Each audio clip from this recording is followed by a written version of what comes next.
पश्चिम उत्तर प्रदेश के लोकप्रिय जाट नेता और राष्ट्रीय लोकदल के अध्यक्ष चौधरी अजीत सिंह का कोरोना संक्रमण की वजह से निधन हो गया है। अजीत सिंह और उनकी पोती 22 अप्रैल को कोरोना संक्रमित हुए थे। गुरुग्राम के एक अस्पताल में उनका इलाज चल रहा था। 4 मई को उनकी हालत बिगड़ी तो उन्हें वेंटिलेटर सपोर्ट पर रखा गया और गुरुवार सुबह उनका निधन हो गया। जानकारी के मुताबिक अजीत सिंह की पोती की तबीयत अब बेहतर है। अजीत सिंह के निधन पर प्रधानमंत्री नरेंद्र मोदी समेत देश के तमाम बड़े नेताओं और हस्तियों ने शोक जताया है। 12 फरवरी 1939 को मेरठ में जन्मे अजीत सिंह पूर्व प्रधानमंत्री और देश के बड़े किसान नेता चौधरी चरण सिंह के बेटे थे। भारतीय राजनीति में वो एक बड़ा चेहरा थे। उन्हें किसानों के बड़े नेताओं में शुमार किया जाता था। 4 बार केंद्रीय मंत्री रह चुके चौधरी अजीत सिंह की राजनीतिक पहुंच का अंदाजा इस बात से लगाया जा सकता है कि वो कांग्रेस के नेतृत्व वाली यूपीए के साथ ही बीजेपी की सरकार में भी मंत्री रहे। उन्होंने अपने पिता की राजनीतिक विरासत को आगे बढ़ाया और एक बार राज्यसभा सांसद रहने के साथ ही 7 बार लोकसभा सांसद भी रहे। हालांकि साल 2014 और 2019 के लोकसभा चुनाव में उन्हें हार का सामना करना पड़ा था। आईआईटी खड़गपुर से बीटेक कर चुके अजीत सिंह पेशे से कंप्यूटर साइंटिस्ट थे और 1960 के दशक में आईबीएम कंपनी के साथ काम करने वाले पहले भारतीयों में से एक थे। खेती और आधुनिक तकनीक में अजीत सिंह की खास दिलचस्पी रही।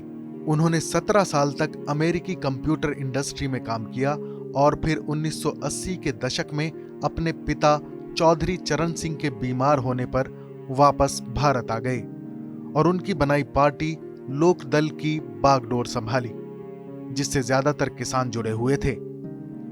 अपने पिता और पूर्व प्रधानमंत्री चौधरी चरण सिंह के बीमार होने के बाद अजीत सिंह पहली बार 1986 में राज्यसभा के लिए चुने गए।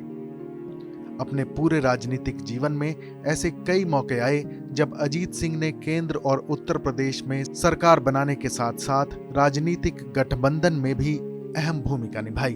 1989 में वो बागपत से लोकसभा चुनाव जीतकर संसद के निचले सदन में पहुंचे और दिसंबर 1989 से नवंबर 1990 तक वीपी सिंह सरकार में उद्योग मंत्री रहे। 1991 में फिर से लोकसभा चुनाव जीते और प्रधानमंत्री पीवी नरसिम्हा राव के मंत्रिमंडल में खाद्य मंत्री की जिम्मेदारी संभाली। 1996 में अजीत सिंह बतौर कांग्रेस उम्मीदवार सांसद चुने गए, लेकिन जल्द ही उन्होंने पार्टी और लोकसभा दोनों से इस्तीफा दे दिया और राष्ट्रीय लोकदल की स्थापना की। 1997 के उपचुनाव में वो फिर से सांसद चुने गए। इसके बाद वो 1998 का लोकसभा चुनाव हार गए और फिर 1999, 2004 और 2009 में फिर से लोकसभा सांसद चुने गए। 2001 से 2003 तक वो अटल बिहारी वाजपेयी की सरकार में कृषि मंत्री रहे। 2011 में उनकी पार्टी यूपीए में शामिल हुई और उन्होंने दिसंबर 2011 से मई 2014 तक नागरिक उड्डयन मंत्री के तौर पर काम किया। चौधरी अजीत सिंह का एक बेटा और 2 बेटियां हैं।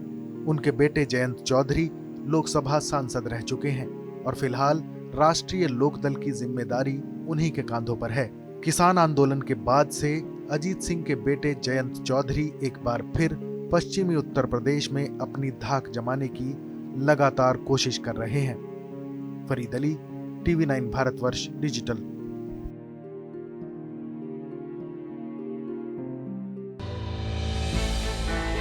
हमने की गलती फिर एक बार, कोरोना ने किया दोबारा प्रहार। मास्क, 2 गज दूरी, करें अपनी सुरक्षा पूरी।